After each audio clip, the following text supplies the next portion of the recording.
sud Narodne Republike Hrvatske u Zagrebu. U vijeću sastavljenom od suca Vrhovnog suda dr. Vinpušik Žarka kao predsjednika vijeća. Dana 11. listopada 1946. donio je i proglasio sljedeću presudu. Drugo optuženi dr. Alojzije Stepinac na kaznu lišenja slobode s prisilnim radom u trajanju od 16 godina. Gubitak političkih i građanskih prava u trajanju od 5 godina.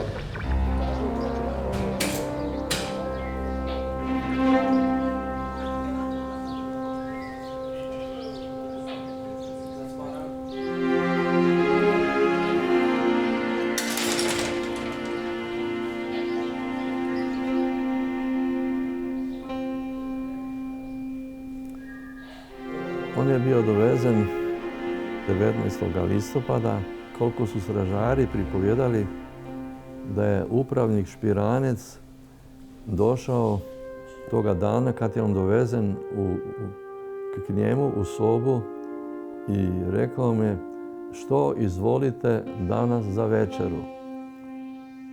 A nadbiskup Stepinac je odgovorio ja sam ovdje osuđenik, nikakvih želja nema.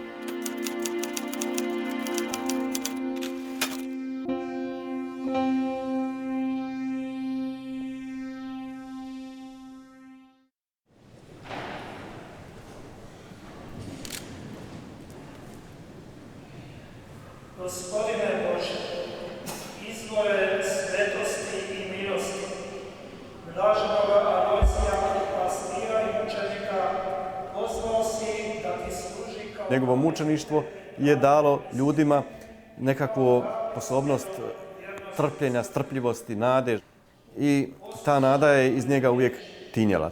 Danas što fali hrvatskom narodu, fali jedan Stepinac. Neko ko će biti moralna vertikala. Kome će svi ljudi vjerovati. Uvijek je bio nepodoban. Nepodoban je u sustavima koji žele biti totalitarni, koji žele vladati cjelokupnim društvom, ali i nad sviješću ljudi. I to je nespojivo s katoličkim svjetonazorom. To je nespojivo sa ulogom koju nadbiskup ima. Alojzije Stepinac ne samo da je postao metafora hrvatskog naroda kojim je bio svetionik, nego je postao i metafora, ja bih rekao, cijele Europe pa i svijeta kako treba u vrlo zamršenim političkim, društvenim, crkvenim prilikama braniti vjeru i braniti crkvu. Ovaj proces, drugovi, je napokon prilika da se zavedeni trgnu natrag, shvate težinu zločina optuženog Stepinca.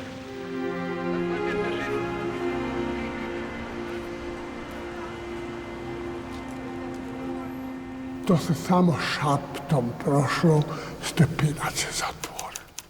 Ali već je počeo sud cijeloj jednoj grupi, među njima tajniku njegovu, našemu provincijalu Modestu Martinčiću, šestorici Franjevaca tu i to je bio veliki sud u gimnastičkoj dvorani.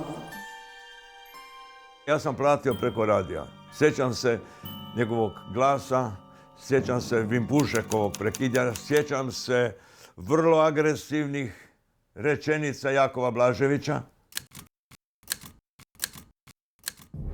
Na montiranom sudskom procesu Jugoslavenski komunistički sud tereti doktora Alojzija Stepinca za krivična djela političke suradnje s okupatorom, utemeljenje vojnog vikarijata te podrivanje političke osnove zemlje i neprijateljsku propagandu. Poseban dio optužnice odnosio se na ratni zločin, vršenje nasilnih vjerskih prijelaza kojima su bili izloženi pravoslavni Srbi i Židovi u razdoblju od 1941. do 1945. godine.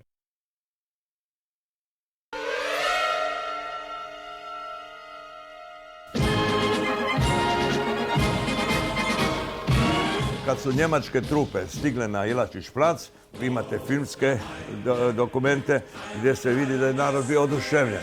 Klicalo se, bacalo se cvijeća na one tenkove koji su prolazili tamo. Tražila se Hrvatska država. Iznad svega.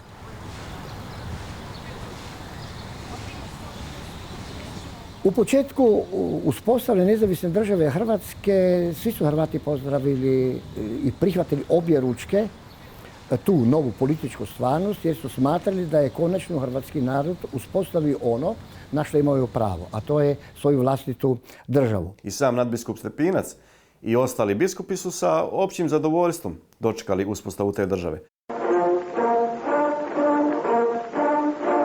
Ali mnogi su se vrlo brzo razočarali.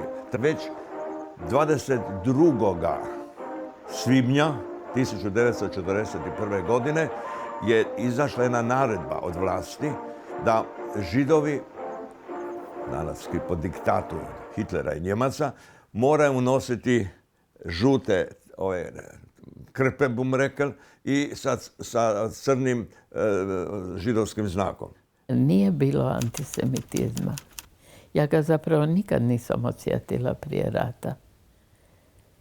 To se preko noći okrenulo. Prvo smo nosili krpa na leđima, koja je bila žuta sa crnim Ž.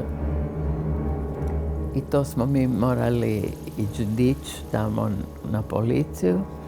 Ako si nosio znak je bilo opasno, ako te ulove bez znaka ideš odmah u logor. To je jako uzbudilo kardinala u ono doba, nadbiskupa Stepinca, i on je otvoreno prosvjedovao. Nisu obilježeni vidljivim znakom ni konkubinarci, ni poznati preljubnici, pa ni same javne bludnice. Pa kad se to ne čini onima koji su to svojom ličnom krivnjom zavrijedili da ljudsko društvo od njih zazire, zašto da se to čini onima koji su bez svoje krivnje članovi druge rase?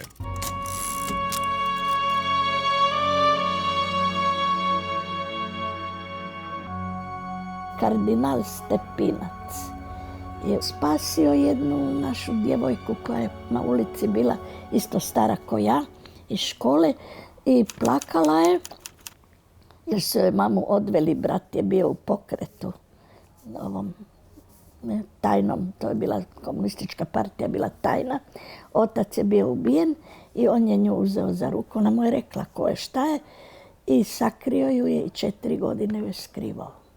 Tako da je on učinio, sad naravno da nije mogao reći ja se neću slikati ovo ono, jer bi onda i njega ubili, od toga ne bi niko imao koristi. Kad su Švarcov dom uzeli u Vlaškoj ulici i tamo se formiralo ministarstvo zrakoplovstva, on je u Brezovici preselio sve te Židove iz tog staračkog doma. Mnogi su ostali živi, mnoge uspio prebaciti na Rab, mnogi su transportirani na dobro i na sigurno.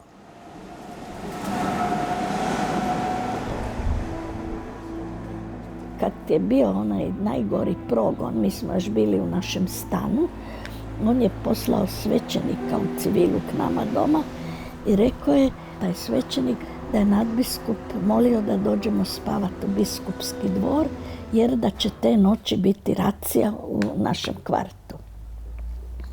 Mislim da vam je to dovoljno.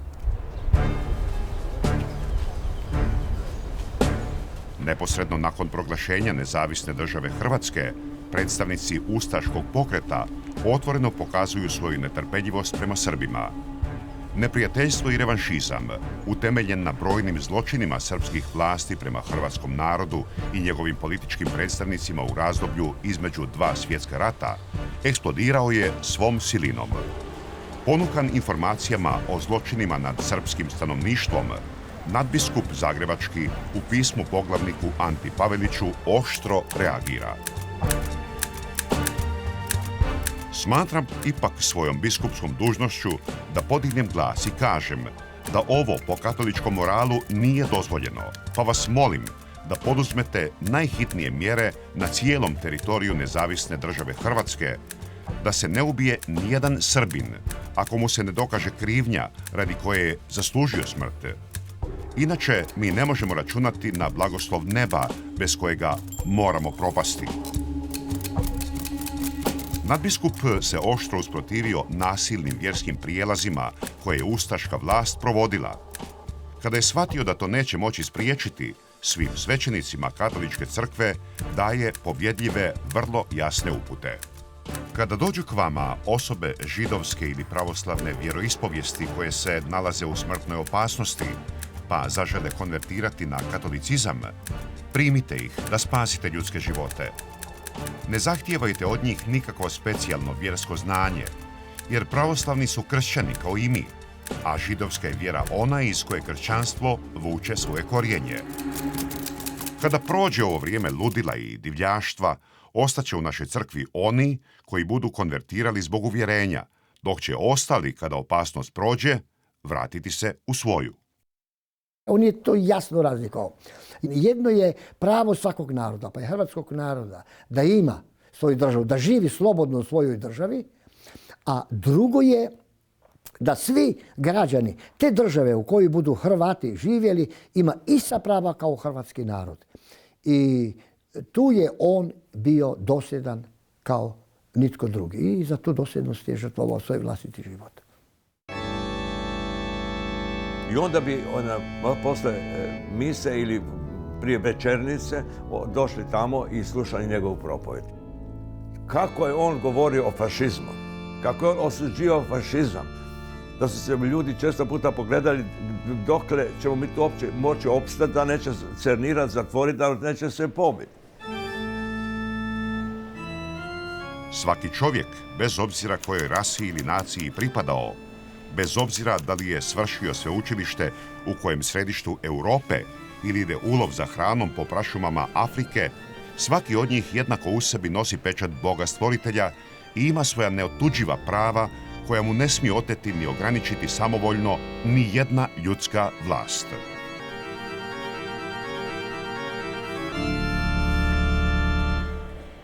Taj sukob sa aktualnom vlašću postao je tako bremenit da su čak tadašnje ustaške vlasti smatrale da Stepinca treba ukloniti, da on mora ušutjeti, treba ga spriječiti da širi takove ideje koje nisu išle u prilog tadašnjim vlastima u nezavisnoj državi Hrvatskoj.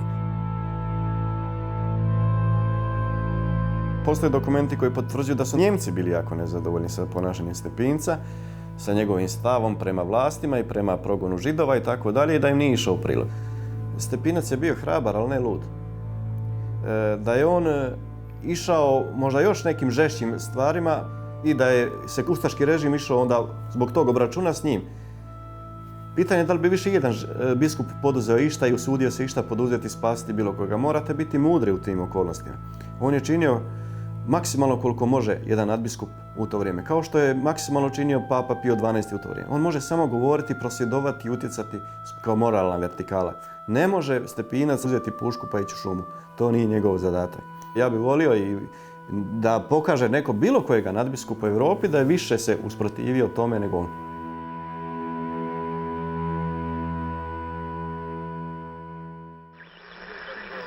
S druge strane, ovaj proces postreh svima onima koji su vidjeli kuda ide Stepinac i koji su njegov rad osuđivali, da energično porade na tom, da budu još bliže svome narodu, da se od njega ne odvajaju, da se ne... I oni su puštali zvučnike da svuda okolo prenose proces protiv nadbiskupa Stepinca. I htjeli ili ne htjeli, mi smo, kad smo prolazili onuda ili išli na igralište ili u crkvu, to je sve brujalo, tako da smo mi bili dosta dobro upućeni i pratili smo sve što se zbiva. Svjedoci su uglavnom skupljani po principu kako partija odredi. U obrani nije mogao sudjelovati neko ko bi stao na stranu Stepinca. Javili se određeni i Srbi, i Židovi i tako dalje koji su htjeli svjedočiti u korist Stepinca, međutim nije dozvoljeno njihovo svjedočenje. Optužba je pritiskala i neke svećenike koji su bili na tom suđenju pod raznim mučenjima i pritiscima, čak i oni teretili Stepinca i tako dalje. Tako da se radilo o jednoj čistoj političkoj namještaljki. Američki biskup Joseph Hurley je došao u Zagreb i bio je na svakoj sesiji suđenja. I svaki put kad bi Stepinca uvodili u sudnicu, on bi se ustao i naklonio Stepincu. Time je htio dati do znanja da je čovjek potpuno pravedan i da nema zašto biti suđen. I s druge strane htio je dati do znanja da on izuzetno poštuje toga čovjeka zbog njegova stava i zbog svih onih stavova koje je i kakve je imao u prošlosti.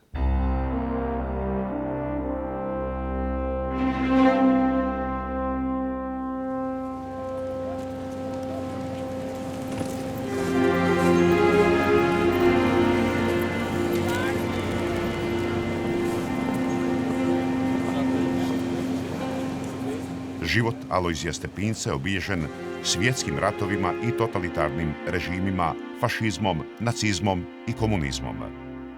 Doba je to u kojem velika carstva poput Austro-Ugarskog i Ruskog zauvijek nestaju s političke scene.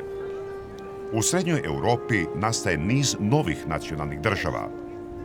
Političkom voljom južnoslavenskih naroda 1919. godine nastaje i Kraljevina Jugoslavija.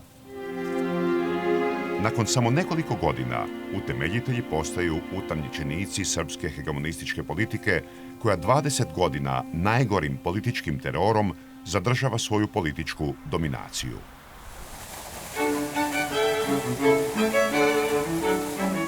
Usprkos represivnom srpskom režimu, život u Zagrebu, drugom gradu po veličini u Kraljevini Jugoslaviji, je bio vrlo dinamičan. Cvjetao je bogat društveni i kulturni život koji je ovom gradu priskrbio epitet Maloga Beča. Zagrebački nadbiskup dr. Antun Bauer 1932. navršio je 80 godina i trebao je predložiti nasljednika. Bilo je tu mnogo kandidata, ali uslijed različitih interesa i ciljeva, Vatikan, kralj Aleksandar Karađorđević i zagrebački nadbiskup nisu se uspijevali složiti. Konačno, nadbiskup Bauer, predlažena za preproštenje svekolike javnosti, dotada potpuno nepoznatog svećenika Alojzija Stepinca.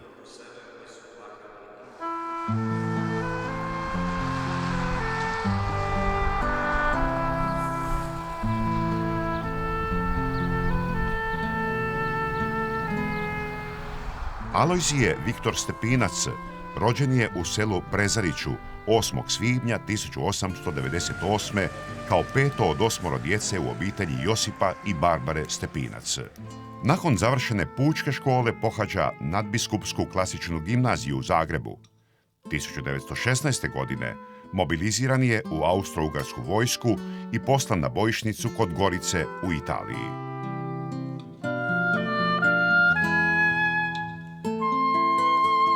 Nakon izlaska iz vojne službe i kratkotrajnog studiranja agronomije, odlučuje se za svećenički poziv i 1924. započinje teološki studij na Papinskom sveučilištu Gregorijani. Po slavljenju mlade mise u Santa Maria Maggiore u Rimu, vraća se u Zagreb u službu nadbiskupa Bauera kao njegov ceremonijar.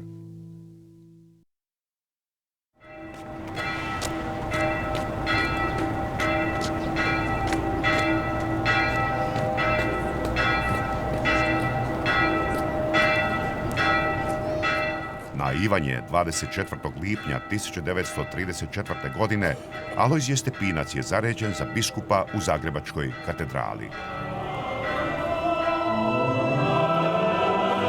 U trenutku proglašenja Stepinac je bio najmlađi biskup na svijetu sa 36 godina života i nepune 4 godine svećeništva.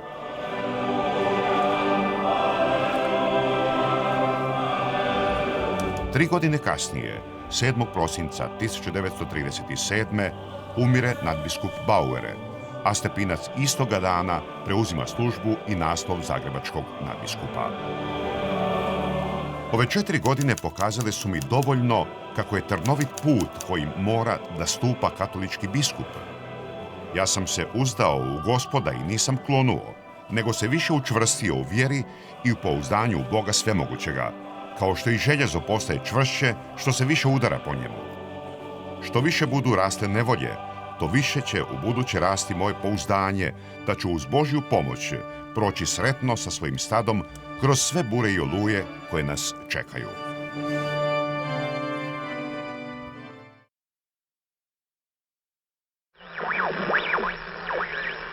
Samostalnost, bratstvo i savez naroda Jugoslavije i da se bore za vječnu slobodu i za toleranciju.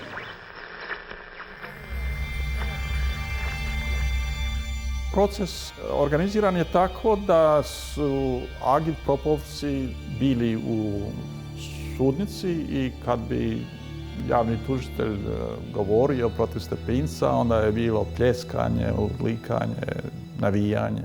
U onim rijetkim prigodama kad bi Stepinac govorio, onda je bilo ismijavanje. Sjećam se i rekla sam svom ocu da bismo trebali intervenirati, a on je rekao, znaš šta, mi njemu pomoć ne možemo, nas će mrak progutati. Svi su se jako bojali. To je bio Staljin sistem. Tu nije bilo šale.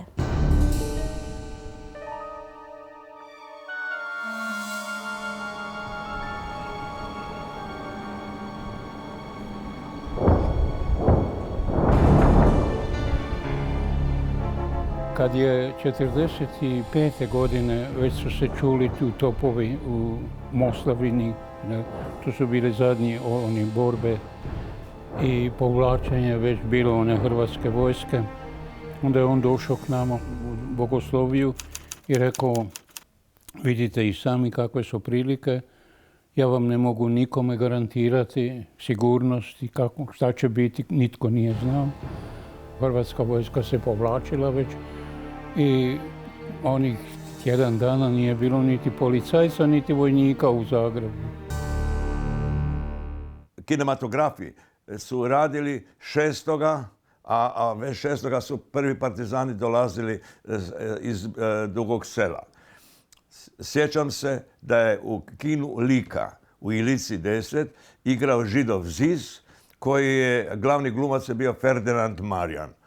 Prema tome, pljačkali su onda u dućane, to se sjećam, s balama su... Bilo je jedno zastrašujuće stanje. 8. svibnja 1945. kad partizani ulaze u Zagreb, imamo situaciju faktički da je ustaška vlast u najvećoj mjeri napustila zemlju, da nema ko ni predati tu vlast. I u toj situaciji dolazak partizana u Zagreb sam kao takav i vlade nije dočekan sa nekakvim oduševljenjem kako se to prikazivalo u vrijeme komunističke vlasti. Došlo zapravo u prazan Zagreb, ljudi su se u strahu povukli u svoje kuće. Tada započinje jedna od najstrašnijih epizoda u hrvatskoj povijesti.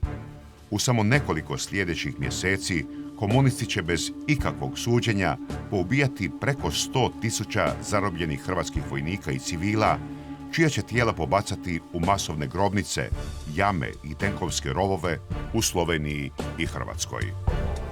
I odmah odvajaju svećenike prvenstveno. Oni su imali svi svoje uniforme, crveni križ, da se vidi da je svećenik. Ne?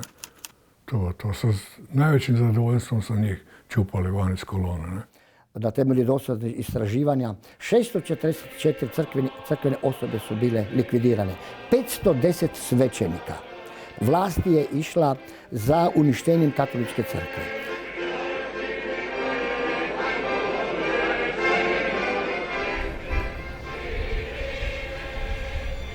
Odmah nakon ulaska u Zagreb, komunisti su nadbiskupa Stepinca uhitili i u zatvoru držali 17 dana, sve do 4. lipnja kada je pušten da bi se susreo s komunističkim vođom Titom. Kad je Tito tražio onega, mi ćemo se dogovoriti, mi ćemo surađivati, samo vi morate malo se udaljiti od Rima. To je Italija koja nama nije sklona, to je kapitalistička zemlja. Da je Stepinac odlučio rekao, mi ostajemo čvrsti uz Petra, kao što je uvijek dosad katolička crkva u Hrvatskoj bila tijekom svoje povijesti, mi ostajemo čvrsti uz papu. Tada se je okrenula, rekli bismo, ploča i tada se je krenulo džonom, rekli bismo, protiv Stepinca. Vidjelo su ga da ga se ne može smekšati. Partija je nastojala da uspostavi na bilo koji način kontrolu nad crkvom. A nije mogla uspostaviti kontrolu nad crkvom ako crkva ostane rimska crkva. Mogla je uspostaviti vrlo lako kontrolu nad pravoslavnom crkvom i to je uspostavila. Mogla je uspostaviti kontrolu nad islamskom zajednicom i to je uspostavila. Ali s katoličkom crkvom je to išlo mnogo teže i zapravo su se našli pred jednom nemogućom situacijom.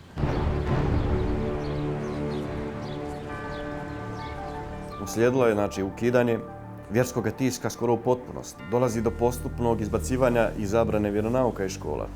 Većina vjerskih škola je zatvorena. Ostali su samo dvije, Zagrebačka i Istarska. Oduzeta je skoro sva crkvena imovina. Zatvoreni su mnogi zavodi crkveni. Časne sestre su izbacivane iz bolnica i škola i tako dalje, odgajališta i slično. Kad se vraćala procesija s Marije Bistrice, prvu je procesiju on predvodio pješice, na drugu više nije smio poći i tada smo se mi u katedrali skupljali čekajući ko će propovijedati. Kad je pozvonilo zvonce na sakristi, Stepinac, pratili smo ga dok nije se uspio na propovjednicu, a tada je spontano cijela katedrala zapljeskala, a on mirno odložio svoj biret. Dragi vjernici, molim vas da se ovdje u crkvi okanite svakoga pljeskanja, jer ovdje čast pripada Bogu i nikomu drugom. Mi smo već, ali smo poslušali i tada je nastavio propovjed, sagrešili smo protiv svih zapovjedi Božjih, oprosti nam Bože, to je bio sadržaj propovjedi.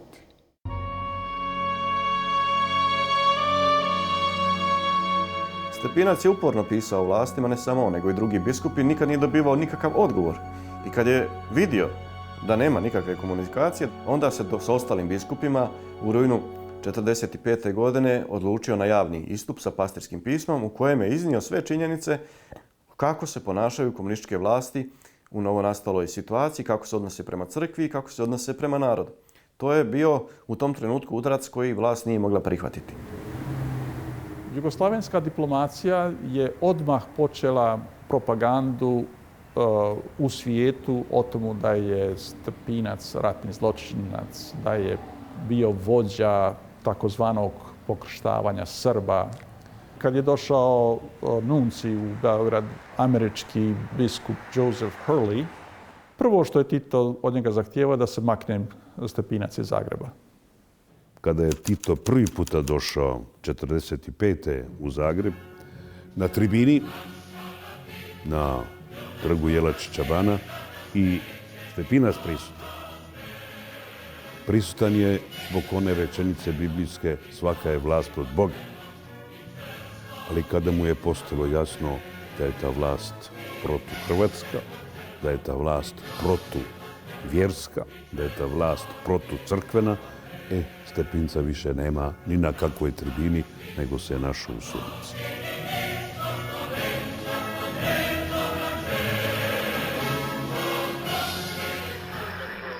Da shvate težinu svih tih organizacija i njihov zločina, da se vrate svome narodu. Njegov obrambeni govor bio je 3. listopada. To je bio muk totalni, a u Zagrebu su svi koji su mogli sjedili kod svojih malih radija, smo tada imali, naši bilo gore u Klarikatu 30, svi smo bili tiho i slušali taj govor. Taj govor je počeo, gospodo suci i vi koji slušate, moja je savjest mirna. Ja smatram da ovdje suđenje nije Alojziju Stepincu, nego zagrebačkom nadbiskupu.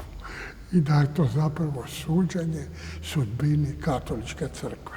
Onda je dugo govorio sve što je bilo i završio je, ponavljam, moja je savjest čista, a vi učinite što budete htjeli.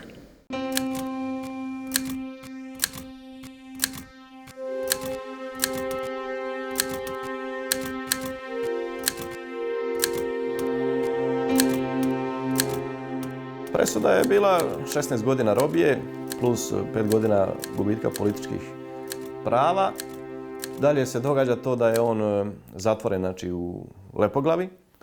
Mi smo se bojali da će biti ubijen, tako da kad je došlo tih 16 godina zatvora, zapravo na neki način je bilo olakšanje, jer smo očekivali da će ga streljati. Crkva je postala svjesna da je to cijena koju treba platiti.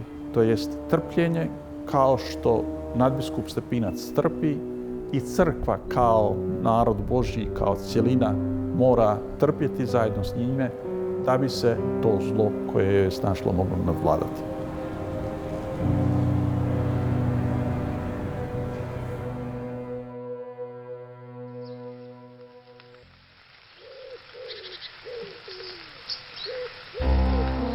Otprilike za mjesec dana u prvi posjet je k njemu došao biskup dr. Josip Lah i meni kaže: daj, odi pomogli, nosite te kofere, idemo u posjet nadbiskupu u kaznionu. I straža nas je pustila i kad smo mi došli u unutarnje dvorište, napod smo vidjeli otprilike jedno 30-40 metara, nadbiskup je bio na šetnji. On je brzo hodao tamo po jednoj stazi koja mu je bila određena, a mi smo išli u njegovu sobu, vadili stvari, stavljali na stol.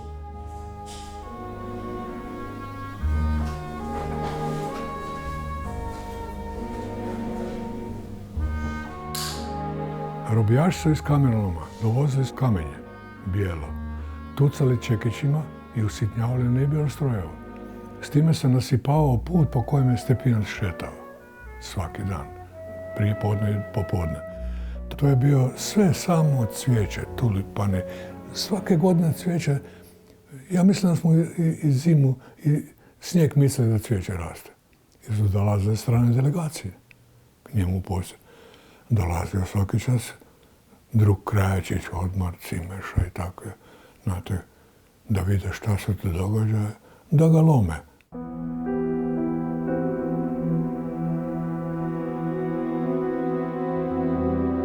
Za vrijeme njegove šetnje na dvorištu nikoga nije bilo. Svi u radionicama ili u ćelijama. On je bio ko duh sam. Čak ni ovaj svećenik koji je bio s njim nije bio vani. Mi smo ga mogli vidjeti iz prozora gore.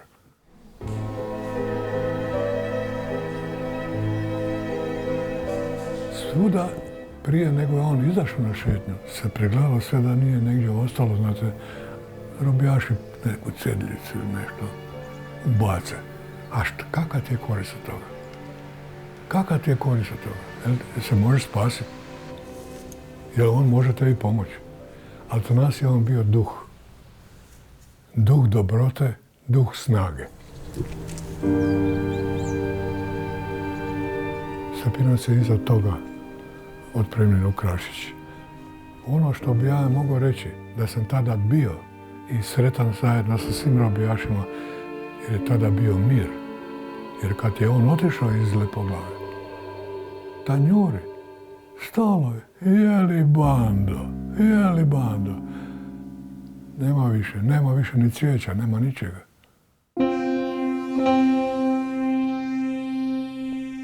This is London calling. You're tuned to the General Overseas Service of the BBC. Ovdje London. Britanska radio stanica daje za Jugoslaviju posljednju današnju emisiju. Radio London imao je vijesti u 20 sati 45 minuta. I meni su iz Londona javili da je nadbiskup Stepinac premješten danas u Krašić. Nakon sukoba sa Sovjetskim savezom, členskim vlastima je trebala pomoć Zapada. Tražiti pomoć od Zapada, imati Stepinca u zatvoru, nije išlo. Onda da bi pokazali Zapadu kako ipak su oni blagonakloni prema njegu, su ga premjestili u Krašić, u njegovo rodno mjesto, i stavili ga u kućni pritvor, gdje je bio pod stalnim nadzorom policije i nije imao slobode kretanja i onemogućen mu je bilo kakav rad.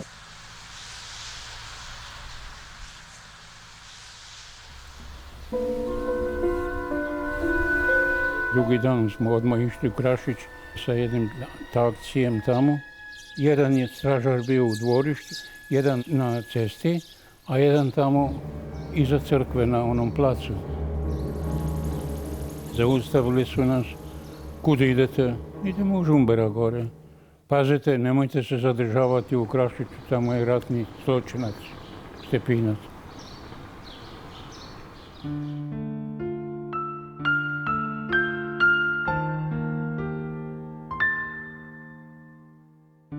Ja kad sam imao neke teškoće, ja sam došao k njemu, ja sam se isplakao tamo, ispripovjedao, istužio, a on me je znao utješiti. Ja ne znam kako. Utješiti, savjetovati. I onda si išao od njega pjevajući. Od 52. do 60. je bilo moje 8-godišnje školovanje. Dakle, gotovo se poklopilo sa 8 godina boravka Blaženog Alojzija Stepinca u Krašiću.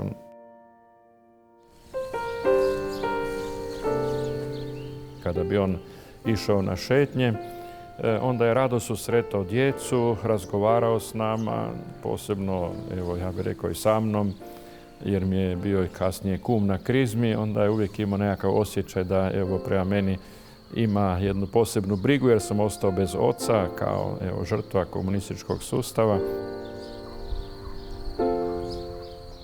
Onda kad nisu uspjeli to razdijeliti njega od Rima, onda su pokušali nas svećenika odvojiti od biskupa. Ja? I sad su osnovali taj CMD, CMD, Čirilometarsko društvo katoličkih svećenika Narodne Republike Hrvatske, a mi smo dobili iz biskupije okružnicu gdje je pisalo non licet, nije dopušteno, ne smiješ se upisati u to društvo. Nije dopušteno iz dva temeljna razloga. Prvo, što svećeničko udruženje je bilo pod patronatom komunističke države.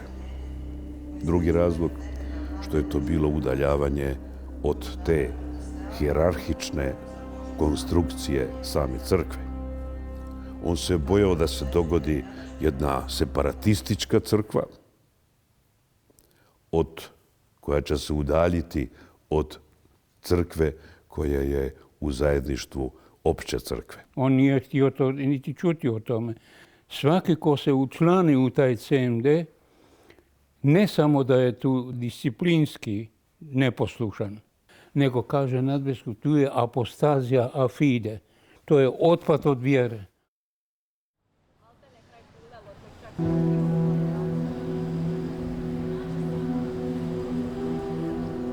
Komunističke vlasti su pronašle dopis iz Vatikana koji traži od biskupa da zabrane ta udruženja. I onda su oni nakon toga uputili prosvjednu notu Vatikanu u kojoj ih optužuju Vatikan za miješanje u unutrašnje stvari.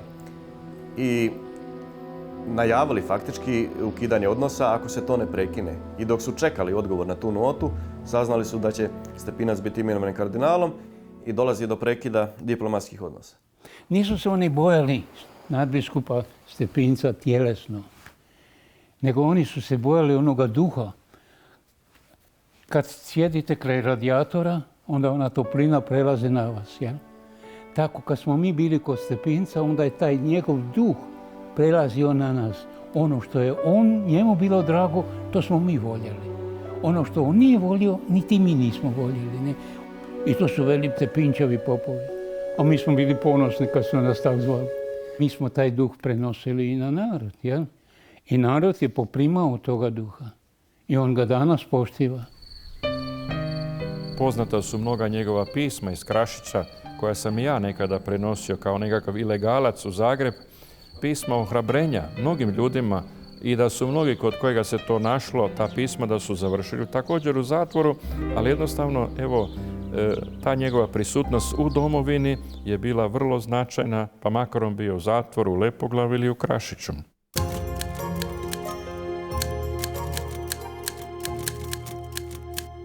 Iz pisama se mogla očitati zabrinutost i zbog toga je on upozoravao, jako mnogo citirao Sveto pismo.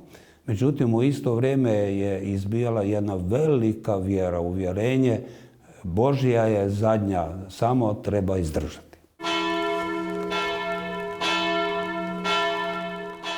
Čega ni Vatikanska istočna politika nije mogla ukrotiti. Znači da je i sama Vatikanska istočna politika tražila od Stepinca određene ustupke, pa čak da ode iz Hrvatske i da dođe u Rim gdje će biti lijepo dočeka, tamo može živjeti, da je Stepinac najodlučnije odbijao svaku takvu pomisao da izađe u Hrvatsku. On je bio sa svojim narodom, on je trpio sa svojim narodom, on je hrabrio svoj narod i on je želio do smrti ostati sa svojim narodom. Prvi put sam ga vidio u crkvi. Kad me mama vozila u crkvu, onda on služio misiju, onda sam ja bio kod njega u crkvi. Ja sam onda njega, mama mi stalno veli Isus tam je i onda sam ja njega nazval Isus po tome.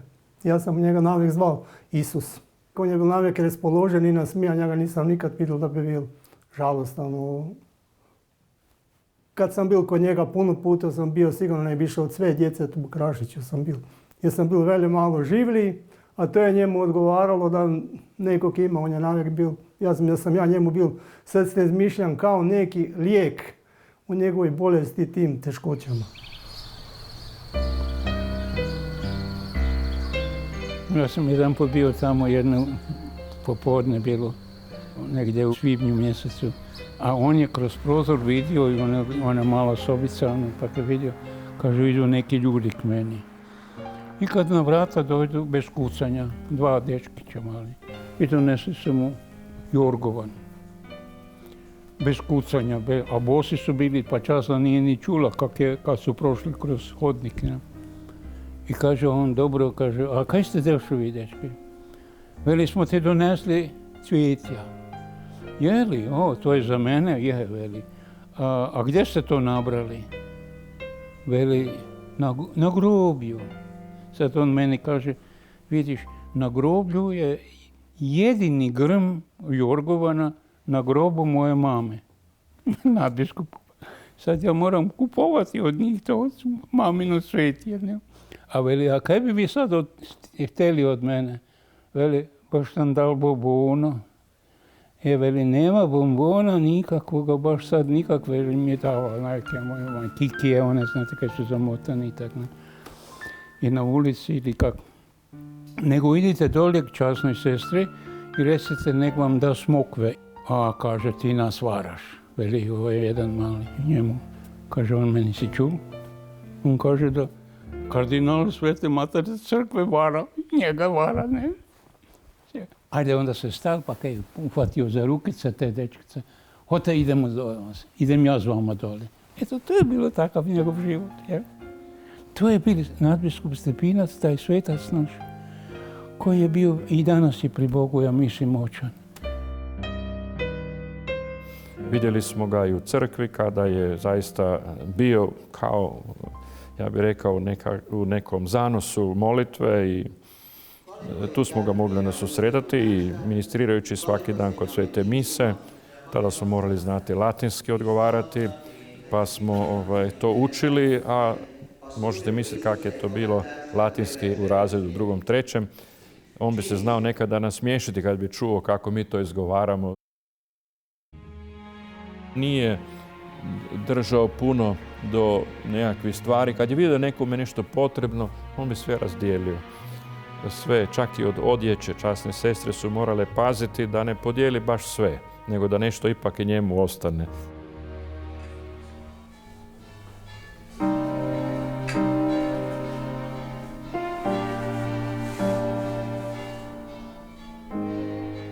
Kad je doktor Bogićević došao k njemu za Božić 59. onda kaže mu je rekao, vaše srce još dela kak burica. A on veli, doktore, meni se čini da ta burica bu brzo stala. 10. veljače je umre.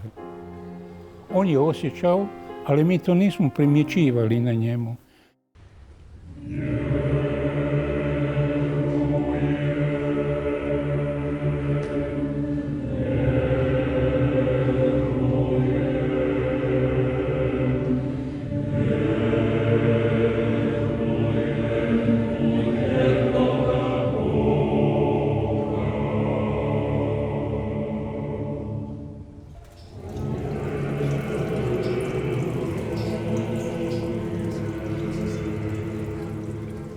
Brzo su u Zagreb javili katedralna su zvona zazvonila, a mi smo klerici otišli tu u naš oratorij i molili psalam ne više za pokojnoga, nego za svetoga kardinala Stepinca.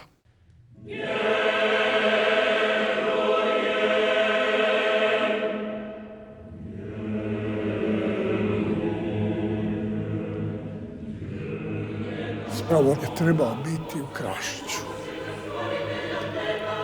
11. naš novi nadbiskup, doktor Franjo Šeper, je rekao nek se sve tamo uredi i tamo su već i kopali pred oltarom kad je drugi dan u petak dobio nadbiskup Befel, spravo će biti u katedrali. Ko je to odlučio po svojoj prilici sam Tito.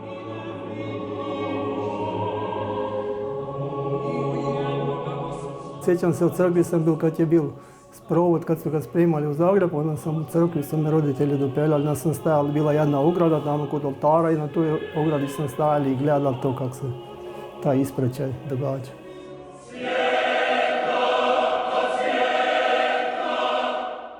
Mi smo u petak navečer čekali do 9 sati u večer, puna katedrala i pred katedralom kad je došao furgon i pratio ga je tajnik nadbiskupov gospodin Pišonić i unosili su ga u katedralu. Katedrala je cijela. Svi smo zaplakali, a on je otkrio ga, a svi su rekli, o Bože, kakav svetac.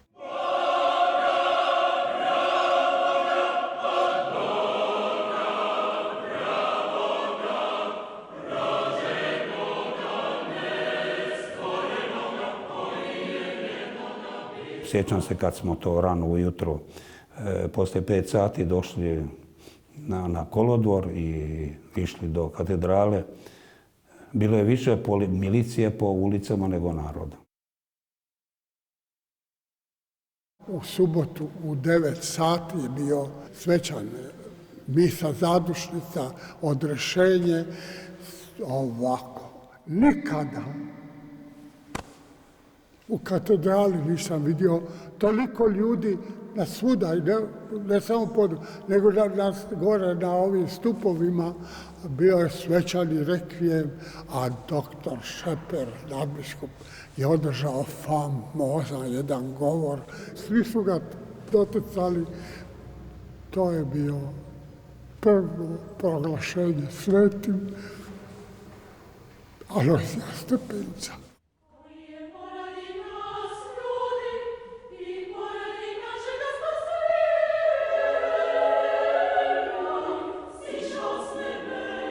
Naravno da nas je to sve jako pogodilo i da je bilo duboko uvjerenje tu nešto ne štima. On nije imao toliko godina, šta je imao, 62 godine. Znali smo da je bolovao, ali inače je bio korpulentan i dobre kondicije. I već tada se počelo šuškati je li to posljedica možda ishrane ili namjernog trovanja. Naravno, glasno se o tom nije smjelo govoriti, ali od usta do usta se o tom pričalo. Sumnja u njegovu smrt, meni osobno kao povjesničaru, više ide na tu činjenicu da je on umro neposredno prije puštanja na slobodu i da je na sjednicama, političkim sjednicama prije njegove smrti se nastojalo i tvrdilo to da treba učiniti sve da on se ne vrati na čelo crkve. To učiniti sve postavlja sumnju.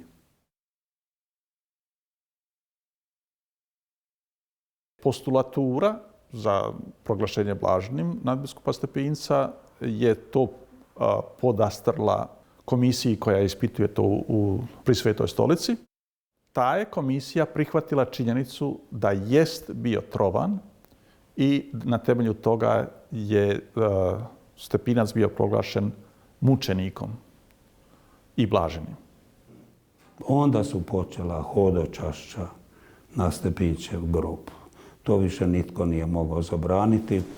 Koliko je bilo špijuna koji su vani bili i koji su kontrolirali bez sumnje da je neprestano, posebno prve dane. Ali to je bilo nezaustavljivo. Kada je Stepinac 60. umro, onda su komunističke vlasti i Tito išli su s tim. Sve što je do sad bilo loše, kriv je bio Stepinac. Sad je Stepinac umro, sad možemo pregovarati i razgovarati.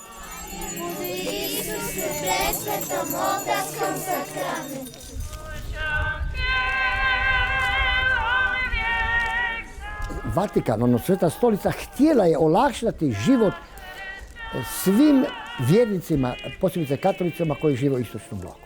I željela razgovarati sa komunistima. I tada dolazi do određenog popuštanja, međutim, kod nas se to nije dogodilo. Kod nas se još uvijek progonilo crkvu. Govorilo se, mi s Vatikanom imamo jako dobre odnose, ali oni koji koče napredak tih odnosa, to su naši biskupi, to su svećenici koji ustraju na Stepinčevom putu.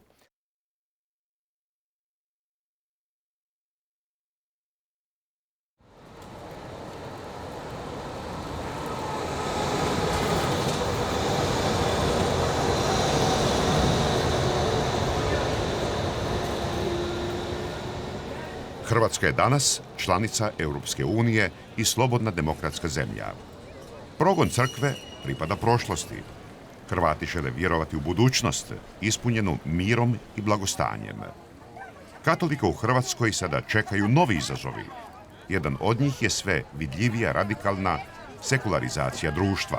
Točno je da je komunizam kao režim pao, ali njegovo sjeme, njegovi kriteriji, mentalni sklop na mnogim područjima još uvijek traju.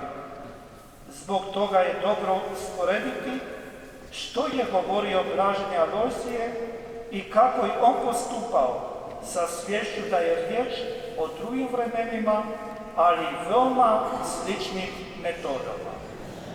Slava Otcu i Sinu i Duhu Svetom.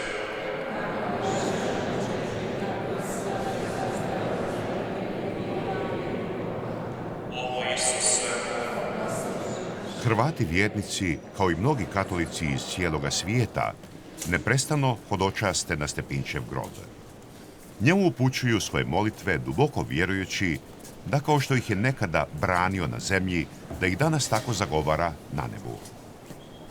Francek Brebević je sretan što je jedan dio svog života proveo uz njegove skute. Taj pečat ponosno nosi i danas. Pa mislim da je traga ostavilo ovako. Molim mu se,